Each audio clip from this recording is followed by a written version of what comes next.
Hello, PreCalc. It is January the 6th, 2016, 1616.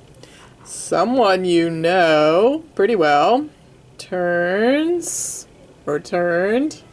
62 today. See if you can guess who it is. Before we go on in our study of matrices, I want to tie up a loose end that I've left with the Gaussian elimination and row echelon theory here. So I think the last one in your comp book looks something like this, where we started with a set of equations and we ended up with this in row echelon form. Notice the 1, the zeros below, then you go down to the y position where there's a 1 and zeros below, and go down to the z position where there's a 1, and from that we got z equals 2, and we back substituted. We made an equation out of this, plugged in y equals z equals 2, and found out that y also equals 2, and then back substituted these two into the equation that this row represents, and found out that x equals 7. So you have that work in front of you. So the final answer in its ordered triplet is z comma 2 comma 2. Alright, so with that, I want to show you another rendition of this called GaussJordan Elimination. It uses reduced row echelon form, and we're going to take up the same spot where we were. And I'm just going to teach another procedure. Let me get that 1 over under the z in the z row column a little better. Alright, so to use the Gauss-Jordan elimination, what we need to do is also create zeros not only below the ones but also above the ones. So we're not finished here yet in this method, and watch what happens. So I'm going to eyeball this. I want it to be 0. So I'm going to take row 2, multiply it by 4, add it to row 1, and replace row 1. Alright, so we're used to doing this. So I'm going to repeat these rows. 0, 0. These rows are unchanged. Row 2 and 3. Multiplying 0 times 4, adding it to 1. 4 times 1, adding it to minus 4. 4 times minus 2 is minus 8, plus 3 is going to be a minus 5, and 4 times minus 2 is minus 8, plus a 5 is minus 3. Alright, so going a little further than before, now in this column here I have 1 and a 0 above it and below it. So over here in this column I have my work set out for me. It says I need a 0 above that one as well. So I'll start with this one. So I am going to go 2 times row 3 and add it to row 2, replacing row 2.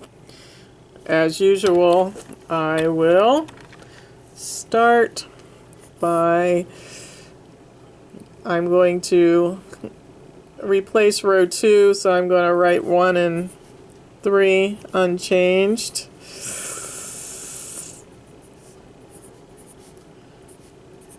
Alright, so now 2 times row 3, add it to row 2. So 2 times this, add it to this. 2 times this, add it to this. 2 times this, add it to this. And 2 times this is 4, add it to this is 2. Alright. The last I need to do is this. You may see what's happening here, miraculously, right before your eyes. So, my next step, I want this to be a 0. So I'm going to take row 3, multiply it by 5, and add it to row 1, replacing row 1. So let me get row 2 and 3 unchanged. So I'm ready to do this. So 5 times this, add it to this, will give me this. 5 times 0 plus 1. 5 times 0 plus 0. 5 times 1 plus a minus 5. 5 times 2 is 10, minus 3 is 7.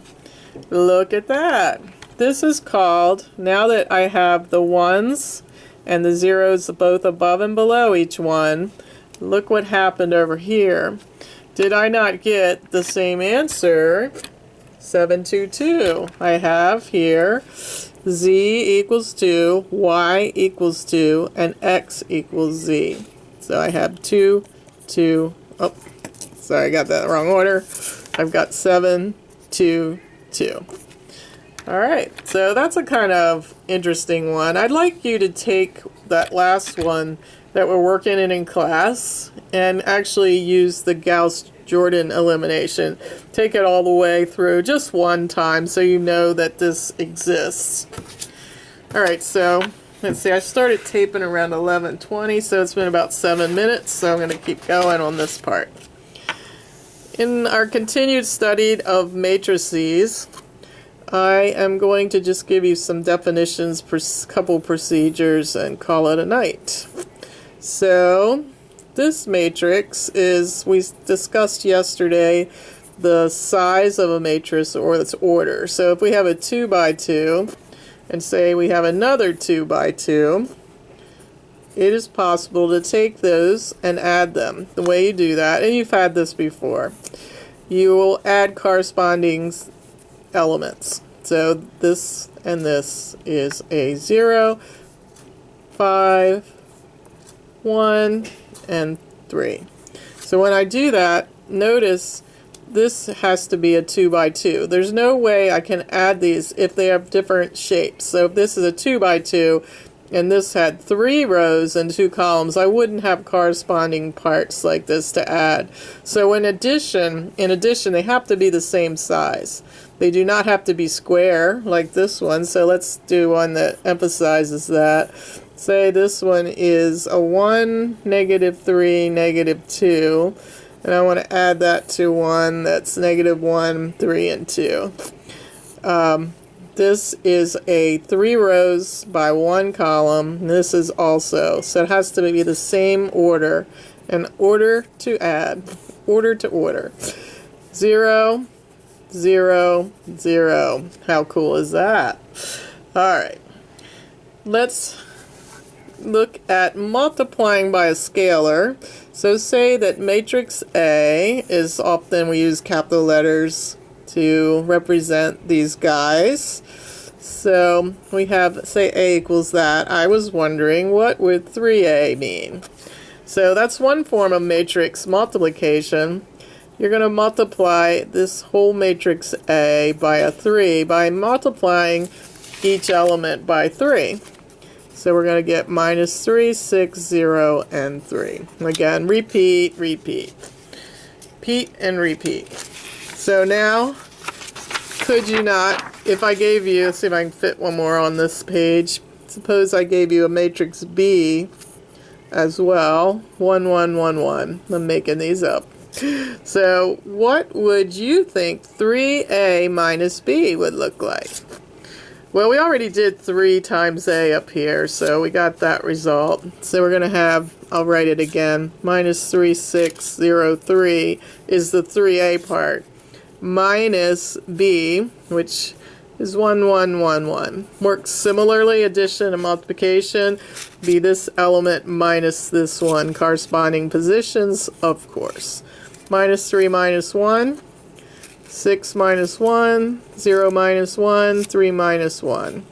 So that is going to be 3A minus B. Alright. I hope this is coming back to your mind. In matrix land, you will always have certain principles that hold true. If you have matrix A and you add it to matrix B, you will get the same thing if you reverse the order. That's called the commutative property. And if you have matrix A, B, and C, if you add B and C first, and then matrix A, you'll get the same thing if you add you will get the same thing if you add A and B first and then C. That's called the associative property.